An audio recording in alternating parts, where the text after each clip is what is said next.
All right, welcome into the latest edition of the Growler. Balls Don't Lie. Paul Daner Jr. here with your friend, our friend, Mo Egger, ESPN 1530. What's going on? Just excited to get a chance to talk with you about a football game that was played. It was really refreshing, wasn't it?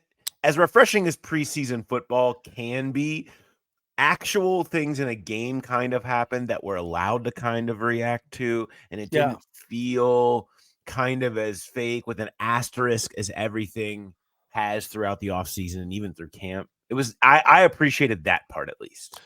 I appreciated watching Joe Burrow. I'm not sure how much of the other stuff I really appreciated beyond Jermaine Burton, but Yeah. boy, there was a stretch there where it felt like time stood still when the second team offense was on the field. And I was legitimately like, when can I stop watching this? When's this? Is this ever going to end? But yeah, it's fun to have something concrete and not so abstract to discuss. No question. Well, we've got plenty to get to before we do. And to remind everybody, make sure you are subscribed and following over at the YouTube page, the Growler Podcast, over on YouTube, or maybe you're watching us on it right now, which we say hi. Thank you very much. But get your notifications so anytime we have new shows pop up, you see them as well. And then go over the Growler Podcast on Instagram if you want to keep following us there and get all of our tidbits and fun stuff there. And of course, make sure you're listening to ESPN 1530 every day, Monday through Friday, some weeks from 3 to 6. You took yesterday off, which I appreciate. I did take yesterday off. There was got to take in Cincinnati tennis. I saw Cincinnati Open. I had the perfect country club day. I went to tennis in the morning and I played in a golf outing in the afternoon. Wow, that is. And then did you hit the minimum on the F&B account for the evening? You're gonna have to get to 100, Mr. Egger. All right, another chicken sandwich. That's not a world that I operate in, but I do know what you're referencing. Yes. Do want to remind everybody, we had such a great time at our first live show on Saturday. It was awesome. Thank you to everybody that came out. It was great. Dre was fantastic. It was great to take all the questions, and I think everybody that came, we had so many giveaways. We were able to equal everybody that came. I think walked away with at least some graders. Thanks to Graders for the free ice cream and all the deals that went on. It was just a great time. Everybody seemed to have fun, and I know I did. We're doing it again on the next game Thursday, the 22nd. The Colts game will be down there. That will be a 4:00 from 4 to 5. We will be down there at BetMGM Sportsbook Nation Kitchen and Bar at the Banks, throwing the party again. Hope to see y'all back. It's going to be a blast. There's going to be the Green Day Smashing Pumpkins concert is happening that night at GABP, and you have Bengals preseason happening. We're throwing the party down there. I anticipate chaos, and that's going to be the best part. So I'm looking forward to it. I love chaos. Yes. If you love chaos, well, let me tell you, you certainly would have loved some of the things that are happening in the Bengals offensive line room. It is nuts. I have a story up right now on The Athletic, kind of trying to take stock of the fallout and where everything stands, specifically at tackle, because we have Amarius Mims yesterday. Zach Taylor just kind of bombshells the top of the press conference with a you know how Mims has been the best story of camp and played great, and then talked to you guys afterwards and seemed to be in good spirits. Hey, turned out he strained his pec, and he's going to be out for, we get to talk about, several weeks again, which even brought the Webster's dictionary definition with him to drop on us, written down. Hey, several, which is more than two and less than many, so at least two. But yeah, it sounds like first game is certainly in jeopardy. Hard to put a time frame on exactly what that's going to mean, but did not take starting in week 1 off the table for Amarius Mims. But obviously that sounds, let's call it likely, that he's probably not going to be out there in week 1. You took away all those reps. He's trying, you want to get him back 100% off. There's no one's going to be forcing him back early. This is why Trent Brown is here. You thought Trent Brown was here just to be the starter, okay? And now he's here to kind of be like, oh yeah, you do still have a starter. So Trent Brown, coincidentally, just sheer coincidence, I'm sure, gets activated to his first run in the team portion of practice yesterday. Behind him, nobody really knows what's going on. They're trying out everybody at tackle at this point to see if anybody's interested in playing it, because the guy that they drafted 3 years ago, whatever, he's in his fourth season, in the second round to potentially play tackle for this team or guard or really anywhere. Jackson Carman had yet another disappointing performance to open the preseason. There's some undrafted free agents banging around that room that they're trying out. Cody Ford was out there, even though he hasn't really done that consistently since he was a rookie. Jackson Kirkland, who's the undrafted free agent, they had him trying out some at tackle. They're basically looking to find out what their options are. Deontay Smith, who's in the same draft as Jackson Carman, he's working his way back from a knee injury and kind of was in one-on-ones yesterday. Frank Pollock, we talked to him. That was an adventure. He said that Deontay Smith looked great. He said Trent Brown looked like a dancing bear. There's just a lot of things percolating in that room. Let's open in this conversation. You spoke last week, things you were most interested in seeing in this preseason. You talked about the depth of the offensive line. How do you feel today now about the depth of the offensive line after everything that's transpired over the last, let's say 72 hours? Not great at tackle. No. I mean, No. I think the frustrating thing about Jackson Carman's performance is none of us were surprised. Right? Like, nobody walked away from that game going, oh boy, but Jackson Carman really struggled, man. Didn't see that coming. Like, I think most of us walked away from it sort of rolling our eyes going, okay, like how much longer are we going to do this? So that coinciding with the Amarius Mims thing, I think the thing that I'm most disappointed about when it comes to Amarius Mims, the story of camp, is it's unfair to characterize him as a project, but I think we all understand he could benefit from practice, reps, just going through his first real training camp. And obviously he's gotten to this point and he's been, by all accounts, terrific. But to me, he was the thing that stinks most about this is he doesn't, whether or not he plays in the opener, he doesn't get the benefit of being on the field for the next few weeks. And do I think that's going to kill his long-term development? If I felt that way, I wouldn't be okay with the pick. But could that have a short-term impact? I'm led to believe the answer is yes.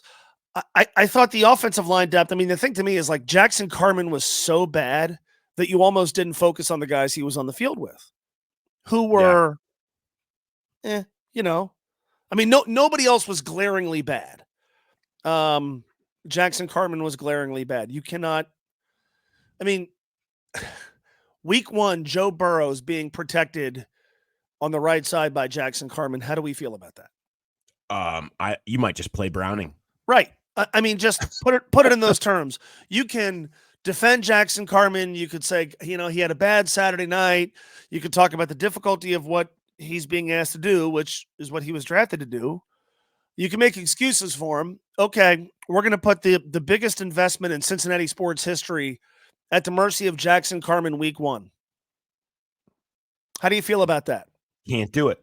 It's not an option. It's not an option. So, holy hell, Trent Brown better be in shape.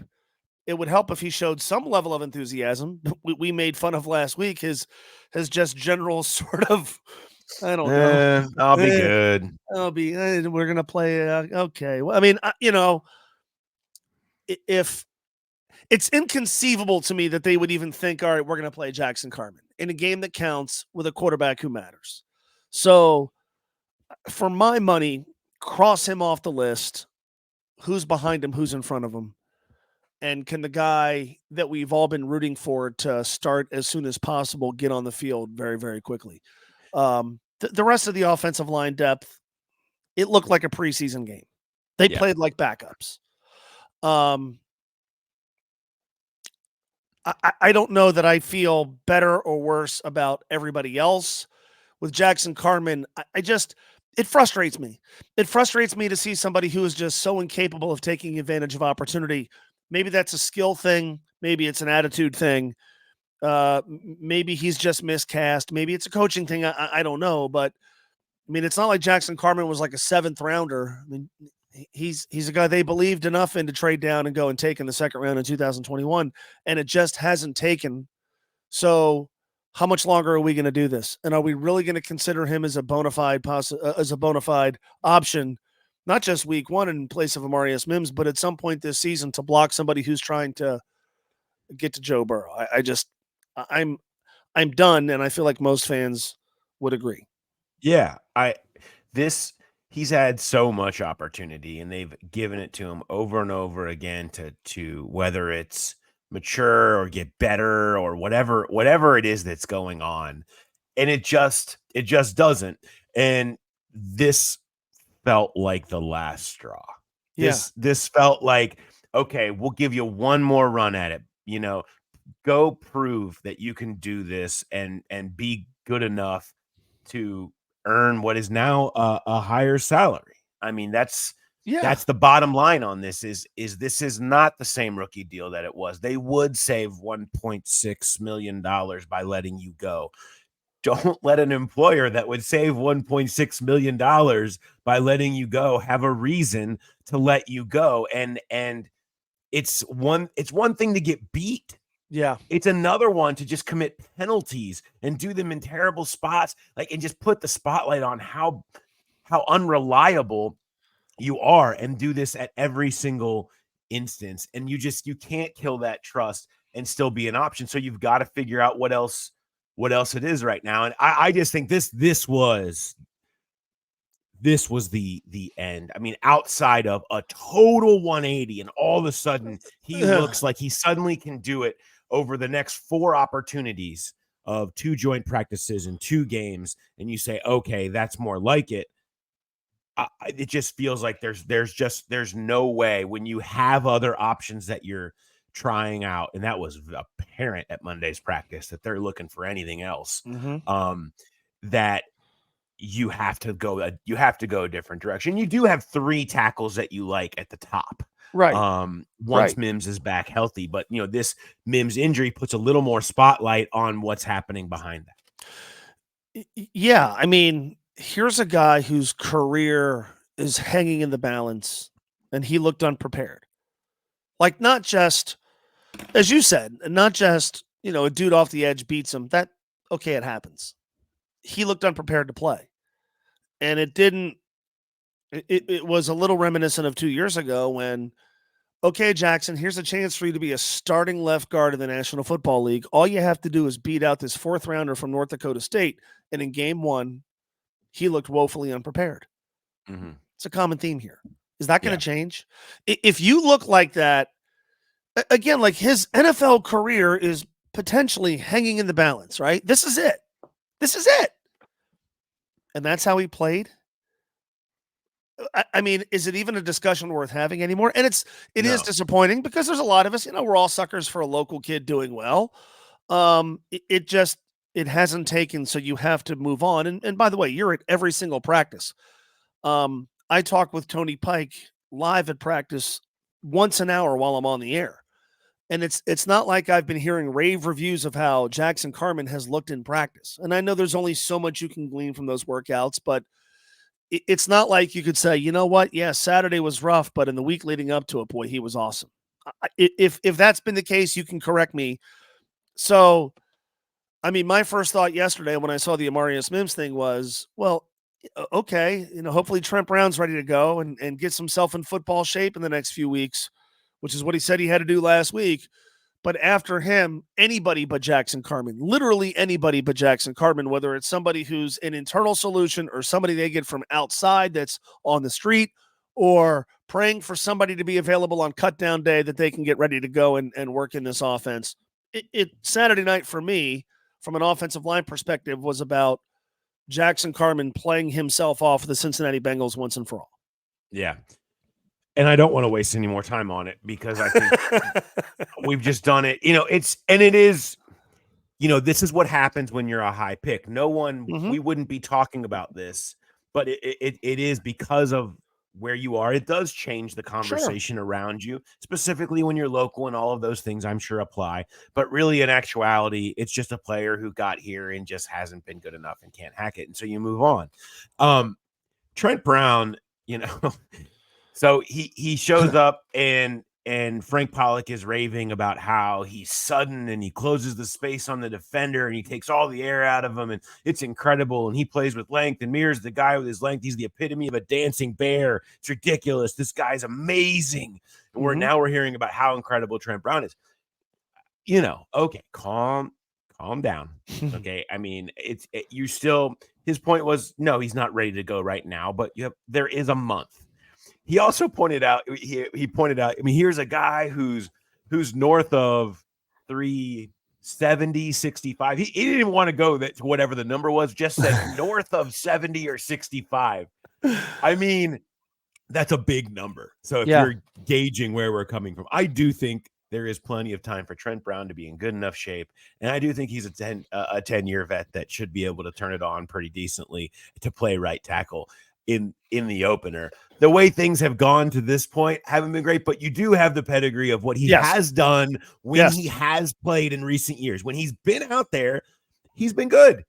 And I think that is what you're counting on, that when he kind of lackadaisically says, I'll be fine, that's because he feels like, I do it all this time. This is how I play football. I just turn it on when I need to. So let me just ask this really quick. I'm not an expert in offensive line parlance. Looking like a dancing bear is good? I think it's good. I think it's good. I think it's good to be. It means you're huge, but you also have quick feet and can move. You got some agility. Okay, but not like you're a sideshow. At a magic act or something. Well, when I see a dancing bear, I think back to you and I talking last week about your daughter carrying the full cereal bowl and how that's going to hit the floor. So okay, so dancing bear is good. Dancing bear allegedly good, yes. Good to know. Yeah, look, were any of us rolling our eyes when they acquired Trent Brown? No, people were pretty excited. And many of us thought he's going to be the starting right tackle. This is why maybe they don't take a right tackle, or this is why they don't take an offensive lineman in the first round. So, yeah, look, I mean, I found his demeanor chatting with you guys last week to be a little deflating, just relative to the overall energy of the team and the urgency, and what we saw was sort of the antithesis of that. But I do think athletes know their bodies. I certainly believe guys who have been in the league for a decade and have had success deserve the benefit of the doubt when it comes to wondering whether or not they're going to have themselves ready to go week one. And so I am very willing to say, all right, Trent, you got to do what you got to do. Now, if he's the guy against New England and that blows up in their face, okay, well, then we're going to revisit a lot of the things that we saw last week and talked about last week. But yeah, I mean, we discussed this, you and I think last week. If Trent Brown's your backup, boy, that's pretty damn good. How many teams in the NFL, if you took away their starting right tackle or the guy they want to be their starting right tackle and said you can have Trent Brown or who you have listed right now in the depth chart, I would be willing to bet most would say Trent Brown. Also, if this isn't maybe the most fair way to put it, nothing against Jonah Williams, but it's not like the standard at right tackle is, Joe Walter or Willie Anderson. I mean, can he play at sort of a slightly above league average level for whatever amount of time the Bengals need him? The answer should be yes. Yeah. If the answer is no, then why'd you get him? Right. So, but it's not like the standard is that high. He's going to blend in on an offensive line that's probably going to be somewhere around league average. I think that's attainable. The interesting thing for me, though, is let's say Trent Brown plays the first two games and he plays adequately or plays fine or Joe's clean and the offense is humming. Does Amarius Mims sit? Does he rest? I mean, what does he get a chance? Do they rotate him? Does he start? What's his role? Because going into Saturday night, we were all talking about like, dude, go be the starting right tackle and then tap into some of that upside as quickly as possible.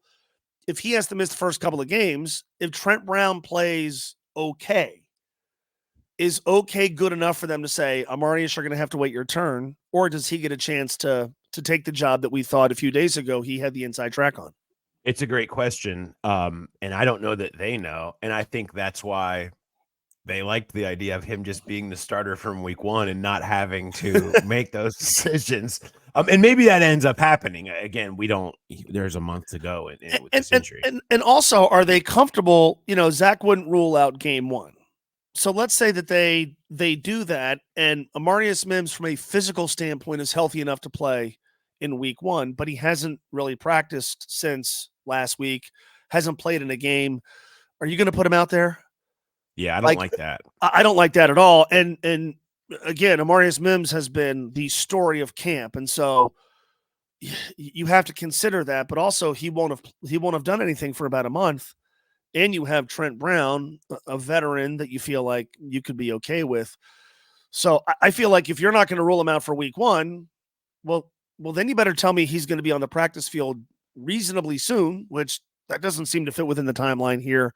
So what's the harm in just saying, I guess Zach's not going to say it, but what's the harm in us just saying it's going to be Trent Brown and then exploring what happens if Trent Brown plays okay when Amarius Mims is physically deemed ready to go? Does he get a chance to play at all? It's a great question. And I don't think you never, you just can't find it where you see tackles rotating. Like in a game outside of in college where everyone's you're trying to get guys. Right. It's the NFL, you put your best guys out there. But Right. if you're in a position where this is such a unique position where you felt like you just wanted to see, we really haven't seen him outside of some reps against Sam Hubbard with no pads on really go against a starter. Yeah. in any kind of competitive environment, they were really looking forward to these joint practices against Chicago. You were going to see real dudes over there sweat. They got guys, okay? Mm-hmm. And it was going to be a chance to really see how Mims looks against NFL high-end guys and can learn from. And then when you don't have that, and here you come in week 1 against New England and their defense and whatever, and everything that every week you have that. Sure. Like, maybe it is time to rotate. Maybe it is time where just if you're getting him back, he's healthy enough. Maybe there's a couple of series that you can get him out there for in the first half just to get his feet wet as he's working his way back, because you can't replicate that in practice. And maybe you go back to Trent Brown, and then the next week or maybe you just say, let's just wait for Trent Brown to have a bad game and then we'll pull, which is maybe more likely where it ends. Right. It becomes one of the it becomes one of the more interesting questions, at least of the early portion of the season, because we are conceivably dealing with a guy that we thought had the inside track to be the starting right tackle, wondering now, even if he's healthy, when's he going to play? Yeah. I don't know what the right answer is. They play the Kansas City Chiefs week 2. Are we going to be preoccupied with rotating right tackles in a game of that magnitude and of that caliber? At the same time, that game is bookended by 3 teams the Bengals should beat, pretty easily. And so, but is an NFL coaching staff going to say, well, yeah, we're playing the Washington Commanders. This is a chance for us to rotate, right? Like, NFL teams don't do that, but this is a unique situation. And so that's why I hate this. I hate this because it was becoming, I think, pretty obvious. Like, there's the solution at right tackle. And if it doesn't work, it's Trent Brown. Now it's Trent Brown, and that may be okay, but what are you comfortable throwing Amarius Mims to the Wolves once he's healthy without the benefit of the last 4 weeks of training camp? I think at a certain point, you have to believe in Mims and say, screw it. He's playing. He's the guy. We think he's better than Trent Brown, even with no work against starters in the NFL. And we're willing to take that chance, and we're going to play him. I think you can consider a rotation for a small portion of time, if that's something you really wanted to do, just to check on it. But I think more than likely, it's just got to be definitive of, we think he's better. We think he's ready. He's going to play. He's going to be the guy out there. And unless something goes wrong, and then we have to pull him for Trent Brown, like whatever. But I think it just has to be a definitive hard move like that. Whenever he's healthy, we thought he was going to be the guy, and we're going to let him be the guy whenever he's fully healthy. That's the other important part, is making sure that he's fully healthy. To me, though, the bigger concern is, can Trent Brown get through the next 4 weeks and be healthy week 1? Like, he's trying to come down off of north of 3, whatever, that we don't even know. And he's trying to get back into shape. He's got a history of injury stuff. He's got to get himself into shape, stay healthy and be out there healthy on week 1, you're trying to get him there. And hopefully that's not something that crops up, because then you start to get into the problem that we opened this with of, well, who the heck's next? We're talking about guys like Jackson Kirkland and Devin Cochran and guys that you don't really, Deontay Smith, people with no starts, no experience, no pedigree, outside of whatever you've seen in practice and hope that they project to from preseason games. So that becomes the bigger thing as you track where the position goes and what happens at offensive line. It's not, I think you still feel better. Don't forget, you still feel better about this line than you have really at almost any point in the Burrow era. And that's important to start with, because the other 4 spots feel solid. Everything else seems to be on the up and up there. And even your 5 starting spots feel solid. It's still the question in the air about what happens with depth. And that's what makes this a big week for those guys, because you're going to get another run at it and more chance for that to differentiate itself and figure itself out and make everybody feel a little bit better, and hopefully not worse than you do after what you saw the other day. Yeah, and again, like the non-Jackson Carman, I hated everything I saw from the second team offense. How do you not? I mean, it was tough to watch. Jake Browning did not have a good Saturday night, but okay, if they have to put Jake Browning in a football game, I still feel like it's going to be okay. I thought the other guys were fine. Mm-hmm. That's fine. Good enough. Yeah, that's good enough. They're backups. I mean, that's they're not gonna remind you of Kevin Zeitler and Willie Anderson and et cetera. I mean, it's just, they were fine.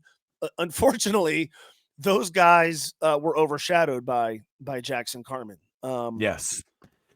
But other shuffling happening there, and we'll see how that all turns out. Matt Lee is starting to get a little bit more of a look, the 7th round pick, Trey Hill, the versatility portion is happening now. They kind of spent up to the first preseason game working everybody at one spot, and now you start thinking about making this team, and any of these guys are going to need to know multiple spots. So that's why you're seeing Kirkland at guard and tackle, and Lee getting run at center, and Trey Hill having center and guard now, and you're and Cody Ford tackle and guard. Everybody is starting to get those reps at the multiple positions, understanding that that's where they're going to need to be helpful and be able to come in and play all of those spots. And that's kind of where it's going to be going forward. Who those guys end up being, I asked Zach Taylor yesterday, and he said, there's going to be a lot of open-mindedness with that decision, because I don't think any of it's settled. I think it could be 8 players. It could be 9. It could be 10. It could be any number of people to fill those 3, 2, or 1 spots. Like, let's just let these guys play more, because they need to see more. There's no differentiation there in what that ends up. And everybody hopes it goes like last year, and that they don't have to ever see their faces actually hit the field. But if they do, they want to make sure they have a good feeling for where it's at. Outside of that, there's plenty of other stuff that we will get to. And I know that you and I can get to that when we meet tomorrow. I'm excited. Off day Wednesday. So we'll have Wednesday from 3 to 4 on ESPN 1530. Myself and Mo, make sure you check out that conversation. We can talk about Jermaine Burton. There's a lot more to talk about there. Oh, hell yeah. A fascinating opening night for a guy that doesn't play and then has a huge fourth quarter. And now everybody's talking about both of those things individually and what they mean, what means more. And you had Joe Burrow telling him to stay in the playbook, and you had T. Higgins telling him to stay in the playbook. And we've got a lot to discuss when it comes to Jermaine Burton, who's a fascinating situation, and much, much more. We will do that on your show Wednesday from 3 to 4. Make sure you're checking Mo out every day over at ESPN 1530. Thanks. Do you have anything else to add? Anything else? I just wanted to say that Jermaine Burton playing against those dudes reminded me of Billy Madison playing dodgeball against third graders. Like, I mean, those other guys had to be like, look, man, I know I'm not going to be an NFL player, but I mean, it was ridiculous. 21 Hayes just reaching out, grasping at air, trying. Maybe I could try to tackle him from behind, and then couldn't do it. Yeah, no doubt. It was like watching a varsity player play against fifth graders. It was remarkable. So I can't wait to talk about that with you tomorrow. Yes. Now you're all gonna get it. All right. Thanks, Mo, for checking in, and we'll talk to you tomorrow. Can't wait. Thank you. Have a good one. See you.